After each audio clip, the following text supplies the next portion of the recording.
Brothers and sisters, I really feel the weight of this responsibility at the present time. And following that song, which stirs the emotions, I just trust that I'll be able to say the things that are on my mind. As I was sitting here studying the environment, beautiful flowers,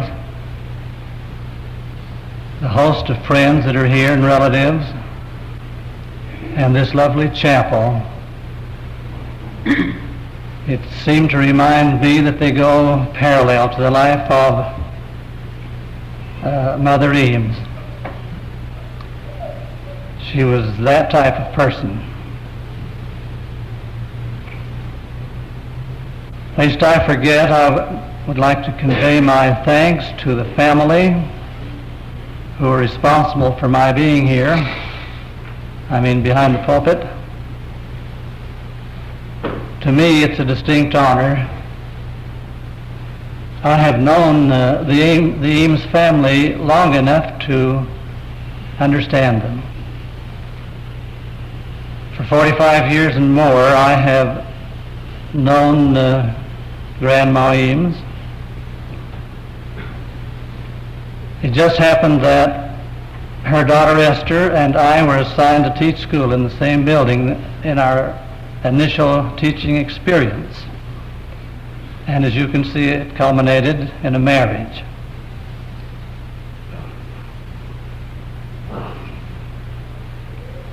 I thought to myself as I sat down to my first meal with the family that here is a real homemaker. There were many mouths to feed, but the situation was well in hand, the meal well prepared. It isn't like today. Our women folks can study homemaking and then make application later on of what they learn. But this type of homemaking is the kind that our mothers grew into. It was on-the-job learning, and she has learned it very well. The needs of a family of that size is tremendous, brothers and sisters. The inconveniences of the day. Clothing was a problem to clothe a family. Sewing was a problem. Cooking.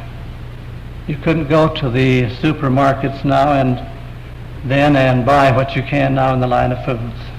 Most of it had to be prepared. And this Mother Eames had done very well. She's been a good homemaker. And when I speak of her, I necessarily must speak of Ezra, her husband. It takes two to do all of these things, but the real responsibility rests upon the shoulders of the mother, the homemaker. It's remarkable about the endurance that Grandmother Eames had. She's what we would call just tough. Nothing seemed to get her down. Being the mother of a family of this size and the work that necessarily goes with it is more than one can almost understand unless you do it yourself. But she came through with shining colors, so to speak. Then there are other situations that have come up. She always bounces back. Illness has been a part of her life. We thought we would lose her a few years back, but she overcame the difficulties, the physical difficulties, and enjoyed health for a number of years following that. Accidents, shocks, deaths in the family, all of these things she has borne up under very nobly. If I had the privilege and the practice, it would be foolish for one to go out and do a little shopping for a mother-in-law. We just don't do that. But if I did, and could compare one with another, and then make a final selection, I could not have done better. I sort of get disgusted when I hear stories about these mother-in-law stories that are told, because they're so inappropriate in my case. I'm sure most of them, however, are not too serious, but some of them really are.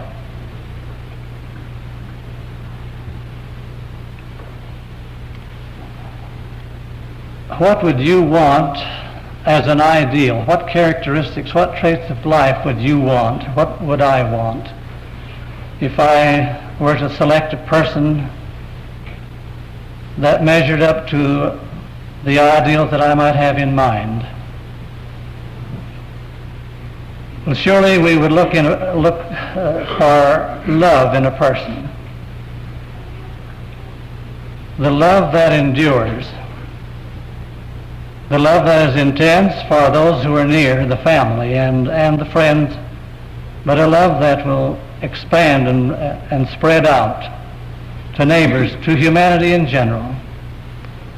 That's the kind of love we would want in an individual if we had our chance to choose.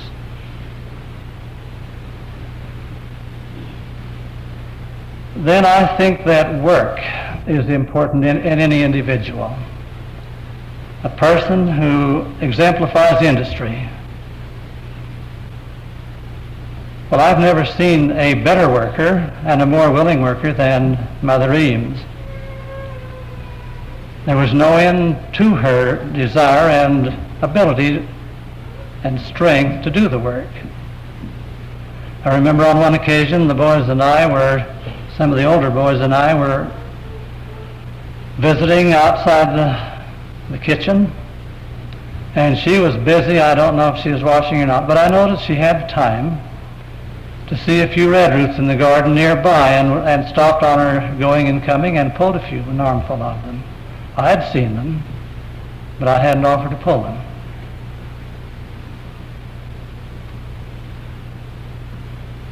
Loyalty. She's been loyal to her family in right or wrong, through thick and thin. Such loyalty hasn't been manifested by too many people to those whom they love.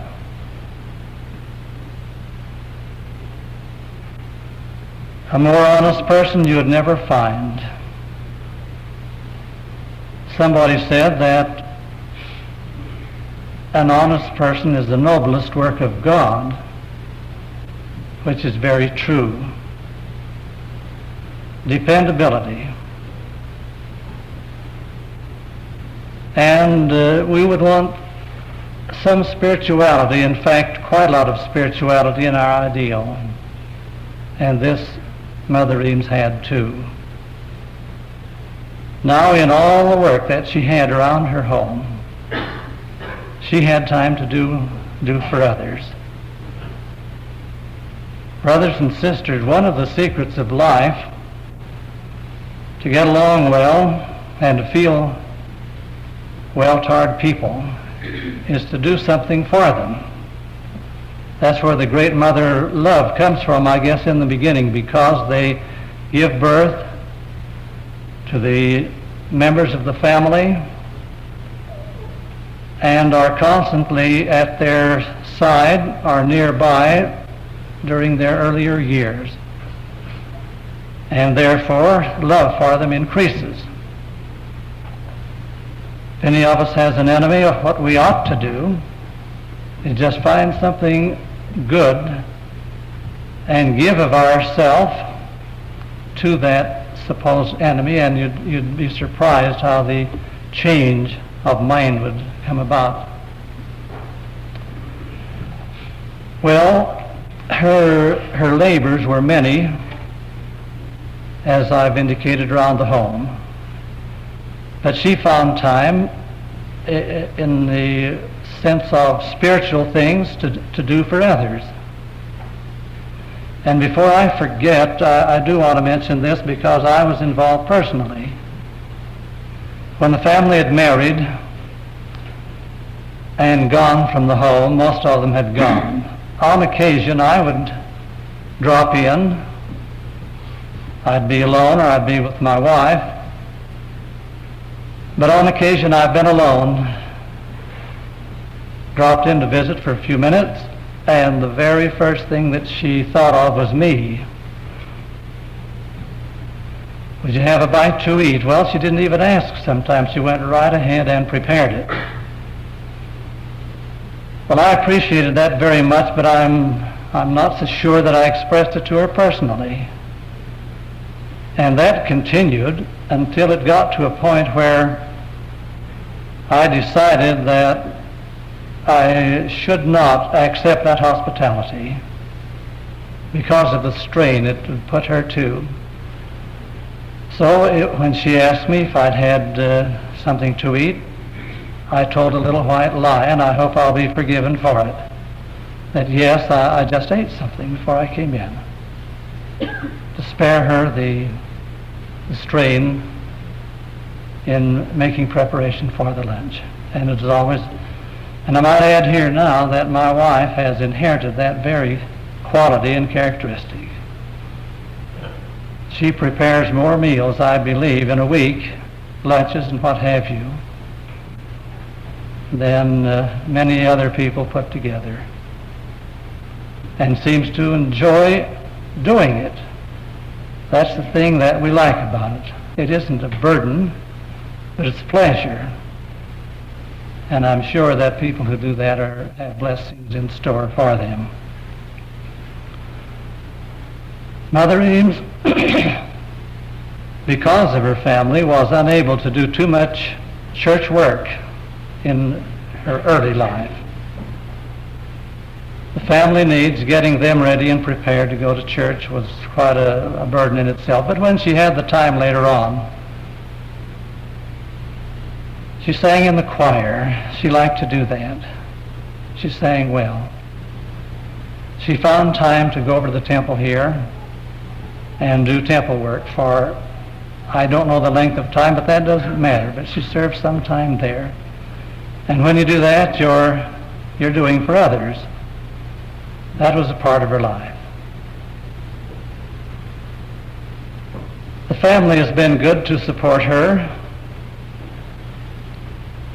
I think that we could say that the motto of the family is all for one and one for all. A rather close-knit family, respecting and loving each other very much, and showed it. Now, brothers and sisters, there's something else I want to say. I know I'm intruding on someone else's time. The last years of Mother Eames's life, she was a member of our family in College Ward for the last 2 years. But even before that time came, her daughter Esther, my wife, would go to town every afternoon and pick up her mother and bring her out to our place and keep her there until late in the evening, till it was bedtime, after the good TV shows were over probably, and then take her home and see that she got to bed. That carried on for quite a long time. And then it got to the point where Mother Eames could not care for herself, so we very gladly accepted her into our home. And I'm sure she'd want it that way. She and Esther were close, as well as the other members of the family. They were close too, but Esther being the oldest, she felt satisfied and contented in being with her. And you can imagine the amount of care that it took. Her declining health, as you can understand, meant before the end came that it was almost constant service and attention to her mother, being unable to get away from the home. But it was done gladly, and accepted with thanks by the mother. I was around some of the time, and I've never seen a more patient woman than Mother Eames was. She never complained. If she suffered any, you wouldn't know it. But she just sort of faded away. And we are grateful that we have had privilege to do that for her.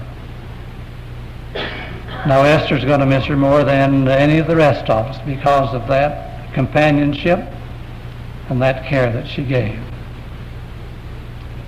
Now I'm not saying that other members of the family won't miss her. You will. I'll say in their behalf that they came up to their mother's place, those that live locally here, visited with her, see how she was getting along, and they came out home. Now there's one final word. The greatest blessing that we could bring into our lives and into the life of the parents is to keep this family together. This life is such a short span. Sure, we're united here, but what about the future? Now, brothers and sisters, as family members, and I'm a part of the family, let's see to it that we can bestow that gift upon her, that we will do the things that are necessary that will unite us all in a family unit, that each of the men will become patriarchs in their own right, ruling through the priesthood over their own families, which we call the patriarchal order.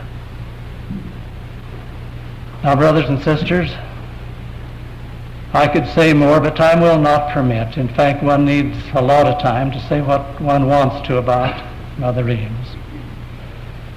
But I pray that in her absence, we'll meet her sooner or later, maybe sooner than we think, that we will be guided by the things that she has taught us, the examples that she has set. They're the things that we can't overlook. They have sort of marked the way, the father and the mother, and it's up to us to follow. Now may the Lord be kind to us, that He will assuage our sorrow and our grief at this time, and I think we can rejoice in the blessings that have come to her. Death was kind to her, and yet we'll miss her. I say these things, brothers and sisters, in the name of Jesus Christ. Amen.